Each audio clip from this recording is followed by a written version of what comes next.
வருகிற ஜனவரி 25 உத்தரர்களின் அரசியல் அதிகாரம் மீட்பு மாநாடு. அந்த மாநாட்டிற்காக குறைந்தபட்சம் உத்தரையர் மக்கள் பெரும்பான்மையாக இருக்கக்கூடிய தமிழகம் முழுக்க பெரும்பான்மையாக இருக்கக்கூடிய 5000 கிராமங்களை நேரடியாக போய் அழைப்பு வைக்கிறோம். 5000 கிராம மக்களை சந்திக்கிறோம்.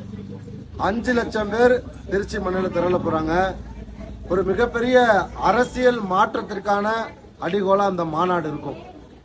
அதை நோக்கி நம்ம கிராமங்களுக்கு வந்திருக்கோம். முதற்கட்டமா கோவை, ஈரோடு, திருப்பூர் இந்த 3 மாவட்டங்களுக்கு வந்து கிராம மக்களை நேரடியாக சந்திச்சு அழைப்புதல் கொடுத்துட்டு இருக்கோம். ஒரு மிகப்பெரிய அரசியல் மாற்றத்தை நிச்சயமா உருவாக்கும். உள்ளாட்சியில, சட்டசபையில எல்லாத்திலையுமே இந்த மக்களை திரட்டி நிச்சயமா உருவாக்குவோம். மக்களாட்சி சந்திக்கிறீங்க, இந்த மாதிரி எழுச்சியை பெரிய இப்ப பாத்தீங்களா நீங்களே எழுச்சிய எத்தனை மணி? 9:30 மணி. சொல்லவே இல்லை தகவல். இங்க வந்தோன்னே எல்லாரும் கேட்கறது சொல்லாம வந்துட்டீங்கன்னு கேட்கறாங்க. இந்த மக்கள் என் மேல ரொம்ப பாசமா இருப்பாங்க. கூப்பிட்டா ஆர்ப்பாட்டம், போராட்டம், பொதுக்கூட்டம், மாநாடு எதுனாலும் இந்த மக்கள் வருவாங்க. அப்படிதான் மதுரையில மாநாடு ஒரு 3 லட்சம் பேரை வச்சு மாநாடு நடத்தணும். முன்னாள் முதல்வர் எடப்பாடி பழனிசாமியை வச்சு.